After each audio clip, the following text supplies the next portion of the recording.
नमस्कार, स्वागत है आपका उत्तराखंड खबरनामा न्यूज़ में। शनिवार को केंद्रीय रक्षा राज्य मंत्री अजय भट्ट ने नैनीताल बरेली राष्ट्रीय राजमार्ग का स्थानीय भाजपा पदाधिकारियों व कार्यकर्ताओं के साथ निरीक्षण किया। इस दौरान उन्होंने मौजूद नेशनल अधिकारियों से कार्य की जानकारी ली। आपको बता दें कि केंद्रीय रक्षा एवं पर्यटन राज्य मंत्री अजय भट्ट ने रुद्रपुर काठगोदाम नेशनल हाईवे 87 मार्ग के लालकुआं क्षेत्र में स्थानीय निरीक्षण किया। इस दौरान केंद्रीय रक्षा राज्य मंत्री अजय भट्ट ने कहा कि रुद्रपुर काठगोदाम नेशनल हाईवे 87 मार्ग का निर्माण पूर्व में सद्भावना इंजीनियरिंग लिमिटेड कंपनी को दिया गया था।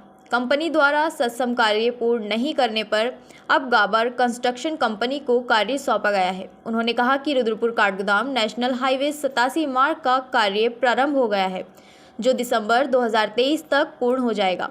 उन्होंने एनएच के अधिकारियों के साथ ही कार्यदायी संस्था को निर्देश दिए, कार्य समयबद्धता व गुणवत्ता के साथ पूर्ण करें। उन्होंने कहा, सड़क बनाने के जो पैरामीटर बनाए गए हैं उसके अनुरूप ही सड़क का निर्माण हो। कोताही होने पर एनएच के अधिकारियों की जिम्मेदारी सुनिश्चित की जाएगी। उन्होंने कहा, सड़क निर्माण पूर्ण होने पर दुर्घटनाओं पर लगाम लगेगी। वहीं आम जनता के साथ ही देश व विदेश से उत्तराखंड में आने वाले पर्यटकों को भी हाईवे मार्ग बनने से आवागमन में सुगमता मिलेगी। कंपनी काम नहीं कर पाई तो वो चली गई। अब दूसरी कंपनी को काम सौंपा गया है। एनएच को मैं इसलिए बधाई दे रहा हूं कि उन्होंने जो मुझे टाइम दिया था कि इतने समय में हम काम प्रारंभ कर दें, कार्य प्रारंभ हो गया है। मैं उसी को देखने के लिए आया हूँ। मैंने साफ कहा है कि जो पैरामीटर्स हैं बनाने के, उसी आधार पर हमारी सड़क बननी चाहिए। अगर उसमें कहीं पर गलती पाई गई तो उसके जो पैरामीटर्स हैं उसके भीतर अगर कोई काम किया गया तो उसकी जिम्मेदारी एनएच की। कब तक पूरा होने की संभावना है? भाई इसमें लग जाएगा, ये तो लग ही जाएगा, 6-7 महीना तो लगता ही है, क्योंकि ये इतना मोटा बैठता है, सीमेंटेड काम होने वाला है, पक्का काम है, जल्दी टूटने वाला काम नहीं होता है, इसकी एक लाइफ होती है।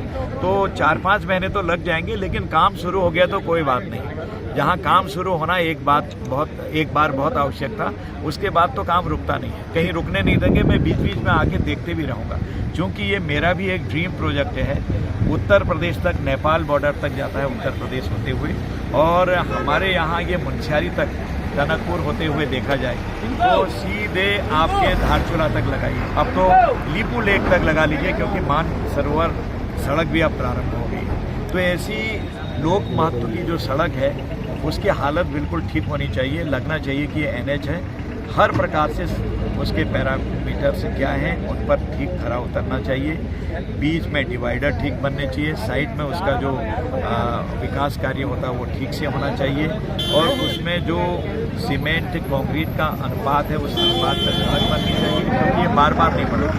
पैसे की कमी होगी तो हम पैसा और लाएंगे, ये मैंने कभी नहीं होगा। इसके अलावा बाईपास का कभी? हाँ, बाईपास थोड़ा ऊपर से हो गया है, इस पर बन को भी थोड़ी आड़े आई है ऐसा लगता है, क्योंकि मैंने तो नीचे से ही दिया था, लेकिन ये थोड़ा लाल कुआं से बाहर से हो गया है। वो कोशिश कर रहे हैं और वन विभाग से भी बात करते हैं कि दोबारा से इसको थोड़ा घुमा गिरा के एक नया बाईपास इसी से निकाल के इसको निकाला जाए। ये मेरी कोशिश है, पूरी भरसक प्रयास कर रहा हूँ। इसके अलावा नगीना कॉलोनी के लोग आपसे मिले हैं? नगीना कॉलोनी के लोगों को अभी जो बेदखल किया गया वो थोड़ा सा प्रॉब्लम तो रही है, अपने ही लोग हैं, इतने सालों से थे।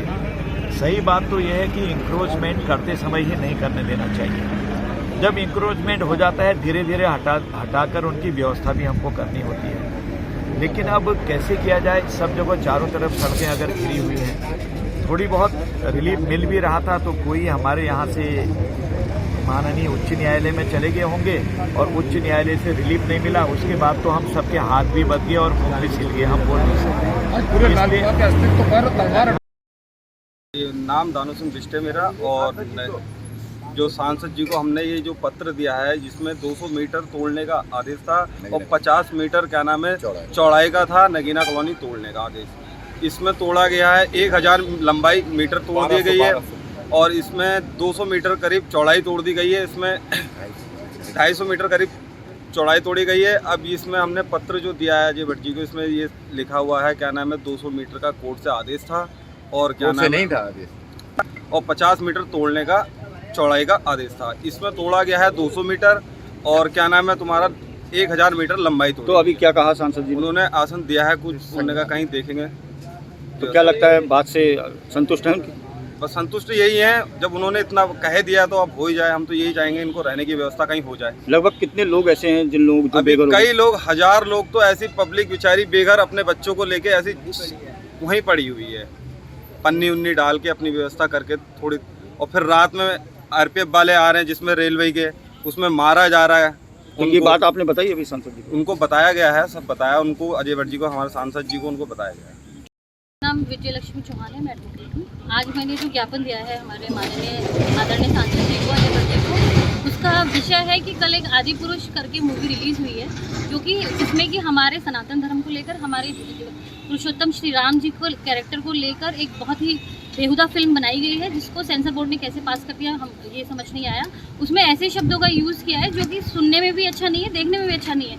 और देखिए, रामायण जो जैसे हमारे टाइम में रामायण आती थी, हम देखते थे, हमारे पेरेंट्स ने दिखाई, तो हम लोगों को पता है कि उसमें क्या था। बट आज की जनरेशन के लिए ऐसी मूवी अगर बनाते हैं तो इससे हमारी जनरेशन भी स्पॉइल हो रही है, समाज में एक गलत मैसेज जा रहा है। पहले ही बहुत सारी चीज़ें समाज में ऐसी उठ रही हैं जो कि सही नहीं है, और इस प्रकार की अगर मूवीज़ रिलीज़ होंगी तो इसमें ये मजाक का मुद्दा बन जाएगा, और ये हमारे सनातन धर्म को बदनाम करने की और उसके खिलाफ मतलब गलत शब्दों और गलत तरीके से दर्शाने की जो इन लोगों की जो मानसिकता है, ये बहुत गलत है। इसी के लिए हम इसका विरोध करना चाहते हैं। इसीलिए मैंने हमारे सांसद जी को, और अभी मैं हमारे जिलाध्यक्ष हैं प्रताप जी को भी ज्ञापन दूंगी कि इस तरीके की मूवी को प्रदेश में बैन कराया जाए, धामी जी को।